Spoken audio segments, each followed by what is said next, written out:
Hi, everyone, and welcome back to the Cyber Vigilance Podcast. So, on today's episode, we are going to be talking about a topic which I think is one of the most talked about areas of cyber at the moment. So far in these podcasts, we've covered devices, emails, endpoints, visibility, and we've only lightly touched on an element of human risk. So, in my opinion, I'd say it's one of the most talked about subjects at the moment within cyber. It's potentially a market that is the fastest changing, especially over the last year or two, as it's remained pretty constant for a while now. So there's a lot of changes being made, hence why we're going to be talking about human risk today. So today I am also joined by our guest, John Scott, who is a lead Hi, security Katie. researcher. Hi, John. Thank you very much for joining me. So John is the lead security researcher at CultureAI. So, John, I'd love it if you could give a bit of intro to yourself and sort of your journey into this area of cyber. Absolutely. So, all my life I've been a teacher, an instructor, a trainer, probably about 30 years. But about 12 years ago, I was working for the Bank of England and I saw that they were looking for somebody to run their user education and awareness training. So I took that role, ended up running the team, did that for about 7 years, moved over to BT for a little while in a security transformation role. And then just coming up on a year ago now, I joined CultureAI as their lead security researcher. So I've always been working with technology, but also specifically how people interact with technology. That's what training is, after all. And certainly looking at how do we help people understand when they need to modify their behaviours, how they need to change things, but also when sometimes the technology needs to change to help support them. So that's really me in a nutshell. Yeah, that's amazing. And I think it's great, that kind of journey from teaching into the world of cyber and all about how we all interact with technology, or how we're all sort of at the front line when it comes to threats and how we can manage that. So I wanted to start this podcast with a question that I think might set the scene for the rest of it. So I wanted to ask you what your biggest pet peeve is when it comes to the current state of the security awareness world. Oh gosh, well, there's two main ones really. Number one, I think, is the sort of very technical one, which is humans the weakest link, which is a statement that I absolutely hate to hear and want to Same. fight against every time I hear it, because it's usually somebody saying, "Well, everything else works perfectly, but if it wasn't for those darn humans, then Yep. our systems will be fine." And anybody who's worked with technology for any amount of time knows that things working perfectly is an oddity. But then the flip side of that, I think, is when I've seen more mature security awareness programs go in, and you almost get this metronome of going from humans to the weakest link to as long as we train them, they'll be fine. And that also isn't true. I think that there's very much I'll just go and teach them and everything will work fine. And then, of course, when it doesn't work fine, it goes back to humans the weakest link. And actually what we need is some kind of balance. We need to be able to give people the training they need, give them the support they need, but we also need to accept that human error is inevitable and that people are going to make mistakes. Yeah, 100%. And I completely agree with the statement around humans being the weakest link, because at the end of the day, it's not the everyday's employee's job to do security. Obviously, it's an element of that and we all need to be conscious of it, but you can't expect someone to, yeah, like you said, remember training that they did once a year or anything like that. So completely agree with all of those statements that you made there. And you kind of leaned on to my next question, which is what is your reaction when security leaders make statements such as humans are the biggest weakness? Because I would say that's my biggest pet peeve that I see all over LinkedIn, and I think it creates quite a big debate on there. You've got people on both sides. So yeah, I guess, how would you tackle shifting the mindset of some security leaders when it comes down to security awareness training, or that element? So a lot of this goes back to research that's been done over the last 30, 40 years in the health and safety field. We talk about defense in depth. A lot of people who are technical will know about the Swiss cheese model, which is something that a guy called James Reason came up with. And it's this idea that you have different layers of defense. And if, like slices of Swiss cheese, you had holes in them, it's only when all of those holes line up that a threat can actually get through. And most security leaders would accept that and would say, we don't expect every layer of the defense to be 100% perfect. That's why we have multiple layers. And yet, especially those very technical security leaders, they suddenly expect humans to be perfect. They don't, they say humans the weakest link. Well, I always give the example, if there's a phishing email in my inbox, it has beaten every layer of your defense so far. Yep. Now, I'm an important part of that defense, absolutely. And if I can spot it as a phishing email, fantastic. I can report it and hopefully somebody can do something about it. But it has beaten all of the defenses so far. That doesn't make me the weakest link if I click on it. It makes me the end point of a series of failures. And yet it's rare that we see people accepting that actually, for me to click on a phishing email, to continue that example, there has to have been a series of failures. It's not just me. It's I'm the point at where it crystallizes. Mm-hmm.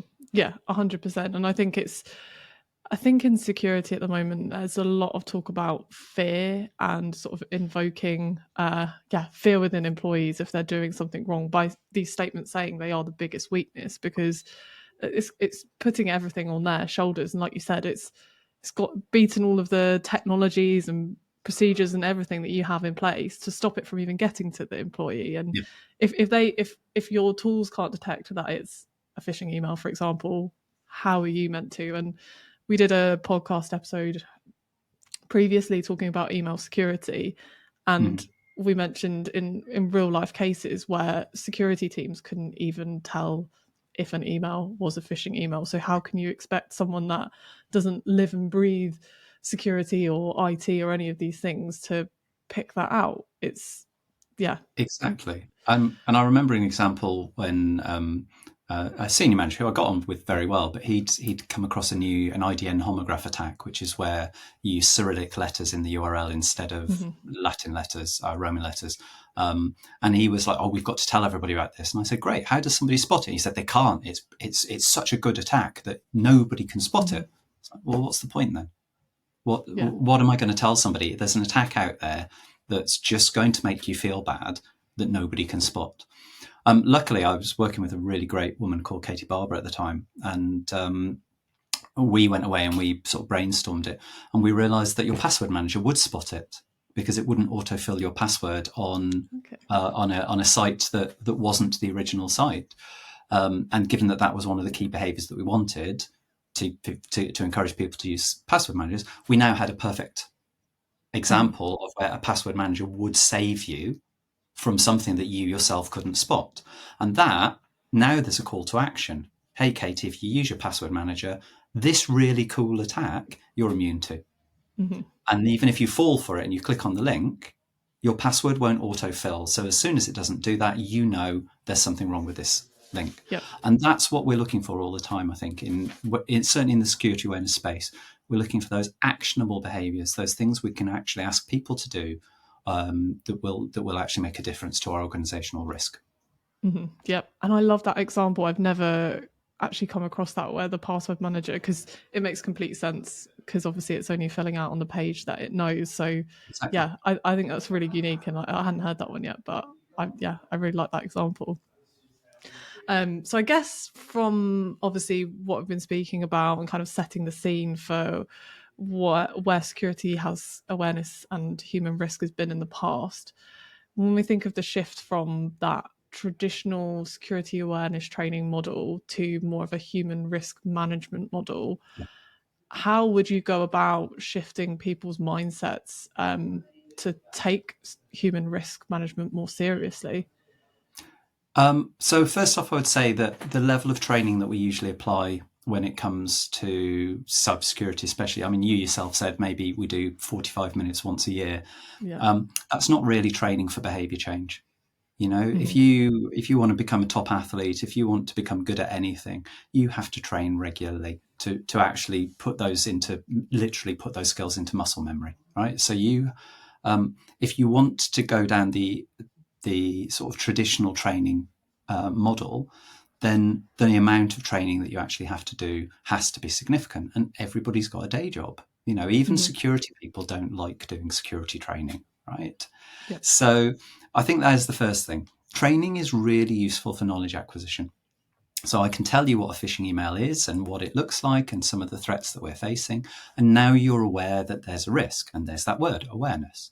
But for you to go on to behavior change, you have to be able to make that change. You have to want to make that change. So you have to be motivated and you have to have the ability. And that is a lot more difficult when something is 6, 8, 9 months ago and you've got conflicting pressures. So what good human risk management does is it says, okay, well, we've made you aware, we've given you the knowledge about why we might be asking you to do something, to change your behavior. But what we're actually going to do is we're going to intervene at the time we see the risk happening.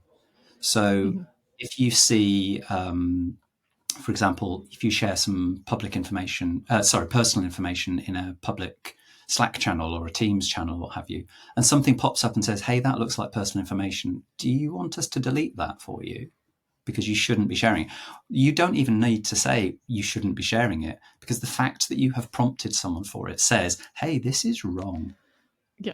And I always use the analogy, if you imagine going for a drive, you're driving down the motorway, you can drive at 70 miles an hour. As soon as it becomes riskier, your speed drops. The fog comes in and the traffic signs say drop down to 50, drop down to 40, drop down to 30. They can be responsive in that moment. Now you could sit there and go, well, I did my advanced driving course and I'm allowed to drive at 70 miles an hour down the motorway. And that's true. That's knowledge. But the situation has changed. And so the risk has changed.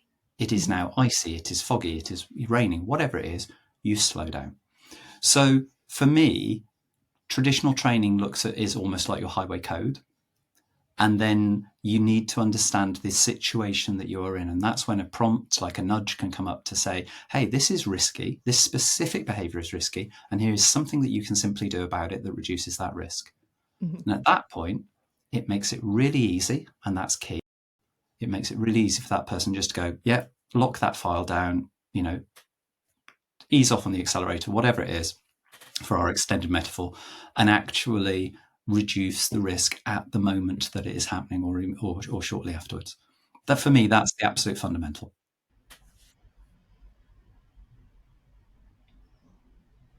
Yeah, I think that analogy is a perfect way for explaining how we should be handling human risk management moving forward. And like you said, there's a time and a place for traditional training. So I think, how are you meant to know if you're doing something wrong unless you have the prompt telling you, like, for example, the car, like if you're seeing the signs and you're aware that it's raining, to slow down. And yeah, the exact same thing applies to human risk management. Yeah. Training is good for broad principles. Right? So if I continue my car analogy, if your training said when the conditions get worse, don't have to define what when the conditions get worse, slow down. Right, there's your general. Should I slow down? Should I slow down in this circumstance? That's the specific. Yep, completely agree. And you're giving people the chance to change their behaviour on the fly, and without those signs, how are they meant to know? So I have a scenario I wanted to walk through with you and get your views on how you would tackle this challenge. So say you've just been employed at an organisation and your responsibility is to manage the human risk there, but this organisation has deeply ingrained poor security behaviours. What would you do to go about? So I think the first step is understanding the specific risks that organisation faces, because not everybody has the same risks. We can talk about some of the key cyber hygiene things, make sure everybody understands what a strong password is, if multi-factor authentication is in, and so on. Those are probably true across most organizations, but it's worth understanding, are there any specific risks that actually might make that organization more or less likely to have a problem in one area? So you can start with your cyber hygiene. everybody needs good passwords. Everybody should be using a password manager. Everybody should be using multi-factor authentication. Everybody should be updating their browsers or their software, their apps, what have you. When you can put in a technical control for those, I think you should. If it's possible to make you update your software, so I don't have to teach you to do it. I just have to prompt something that says, click here to restart your computer and we'll apply the updates, or if I can run them at the end of the day. But understanding the specific risks is the first thing. The second thing is then to understand what are the behaviors that we want somebody to carry out. So if I go back to my IGN homograph attack, if I'm not asking you to change your behavior, then I'm wasting time. Okay, I have a certain amount of time to communicate with you, along with you doing everything else that's in your day job, plus having a home life, plus getting some sleep. There's only so much time I can call on you to say, hey, pay attention to this. And if I keep saying, here's the thing, here's the thing, here's the thing, you're going to stop listening. So I need to understand, what am I going to be asking of you? And identify 5 or 6 behaviors, no more than that, possibly less, to say to you, here are the things that I need you to do this year. Okay, these address our key risks. They are all things you can do. They're all achievable. And if you do those, you're being a good organization citizen. And then we see if that's reducing the risk. If it is, great. We get people to keep doing those. They become part of the culture. If they're not reducing the risk, we assess them and we look at them again. But I think that really key thing is, what are the organizational risks? And then what are the human behaviors that will reduce those risks? And that's what I want to put into my first campaign. So I think that was a really great kind of process for how you would sort of change those security behaviors within people that perhaps they've, for a while, they're kind of set in their ways, and the changes, it's quite hard for them when they know their job, they're staying in their lane. And I think the whole point of this podcast, really, we've spoken about, it's, yes, training has its place, but yes, we need to move forward towards that behavior monitoring, and not in a big brother way, but in a way that you're nudging people when they're doing things that could be detrimental to the business. And that's where people should take on the responsibility of being able to act when they are prompted for doing things that they shouldn't be doing. For example, they might not even recognize that they shouldn't be doing. So I think that all makes complete sense. Good. I think it kind of leads on to one of the last questions I had, which was, I alluded to at the beginning that this area of cybersecurity is one that is changing quite dynamically, especially, I would say, over the last 2 years. From what I remember in the past, it was that once a year training, ongoing simulated phishing campaigns, trying to catch people out where they can, and invoking fear into people that they've done something wrong. And if they click on a simulated phishing email, it's like, oh, shouldn't have done that, and slap on the wrist and that kind of thing. Whereas the last year or two, definitely noticed how organizations such as CultureAI are moving into that behavior monitoring phase, and improving what can actually be done in this area of cybersecurity, because people just kind of tick box, okay, we do security awareness training, but how effective actually is that? And as we've alluded to, it's not. You need to be doing more. So obviously this is a change we've seen over the last year or two. Where do you see this going in, say, the next couple of years, and what more could we be doing? Sure. So here at CultureAI, we talk about a monitor, reduce, fix framework. So, and you yourself said monitoring is not necessarily a bad thing. If if we continue with our car analogy, your speedometer is a monitor. It is telling you how fast your car is going. It is giving you information to enable you to make a decision. Should I be going faster? Should I be going slower? So we would, I think, where the field is going to go, we need to be actually looking at behaviors that cause risk, and we need to be monitoring those. We need to be, because that's how we surface them. If everybody's sharing passport details, public bank account details, whatever it is, in your Teams chat, then there is a risk there. That's not something that's fixed by phishing, right? That is just a risk. So I think where we're going to go as we develop is we'll be able to monitor more and more behaviors. So that's the first stage. We need to be able to reduce those behaviors that are causing risk. So we need to be able to deliver coaching to people, whether it's in the moment, whether it's the initial training, whatever it is. But hey, this is increasing risk. Can you do something about it, please? Can you stop doing it? And if you get enough of those, you will learn, without having gone through a formal training course, you will learn, hey, every time I do this, I get a prompt saying not to, maybe I'll stop doing it. Yeah. And then the key thing, the third part, is fixing, because we're not going to reduce risk unless we actually fix those instances. And what we're finding is that there are two ways that you can actually fix it. Firstly, you can actually use what we'd call an intervention, which is when, if it can be fixed by a technical fix, it should. So if we see a file which has got a load of personal information on it and it's been put onto a Google Drive and it's visible to the whole world, then just change permissions on the file. And that's something that an organization can set its own risk tolerances for. If we can't do that, we can nudge you. Hey, Katie, it looks like you've just put this file onto a Google Drive. Please, can you check that it should have the permissions it's viewable to the whole world? And you're probably going to go, no, it shouldn't. And if we can give you a single one-click button there to say, reduce the permissions, or even, and this is something we're looking at for the future, actually have a fail-safe option. So we're going to prompt you. We're going to give you the ability to say, actually, yeah, that's what I meant to do. But if you don't do anything, then the file gets locked and not deleted. So it's still there. You've still got access to it, but we'll change the permissions on it so that it can't be seen by everybody. And in that way, if you're certain that you meant to do something, you can effectively hit yes to confirm. But what you're actually doing is you're saying, no, that was a mistake. Do you know what? I'll just let it go, and the system will lock it down for me in a way that can be turned around if needed. And that monitor, reduce, fix framework, I think, is the way that we want things to go, because it's very much about understanding where your risk is, trying to reduce the risk by helping people change their behaviors, but also giving them the option in the moment of saying, no, lock that down. Yeah.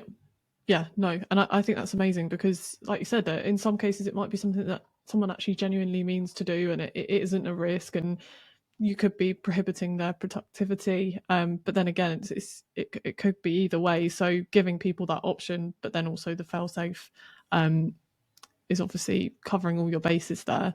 And it just means that every part of a job that someone has that might have an interaction within a cyber aspect, you're giving them the chance to interact with it and they're responsible for that element in that moment rather than just broadly the whole business. So I think it all makes complete sense, and I think it's a really exciting area of cyber at the moment, from my perspective anyway, because it's nice to see change where that everyone kind of puts all their investment into maybe the tech side for security awareness, for endpoint protection, and that's rapidly changing and people are very excited about it. But in reality, it's all about covering your basics and in a way having your employees prevented from doing things that they shouldn't be doing is kind of a basic requirement, I would say. So it's no longer just a tick box. I think there's so much more to it, and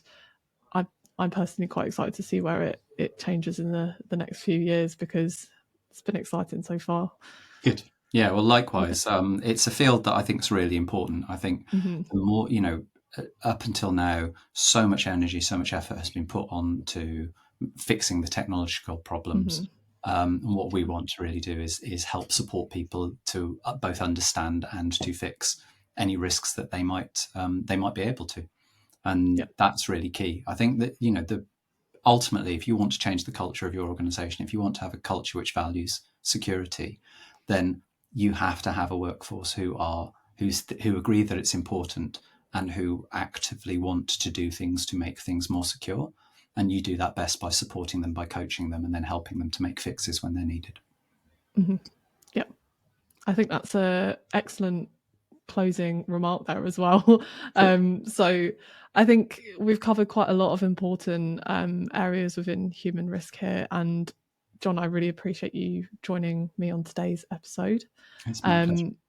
So if anyone listening to this has any questions or want to find out a bit more about what CultureAI does, on obviously you can reach out to myself or to John, which I will make sure to include his details in the descriptions. And yeah, thank you very much, John, for joining me today. Thank you. Great. Thank you very much.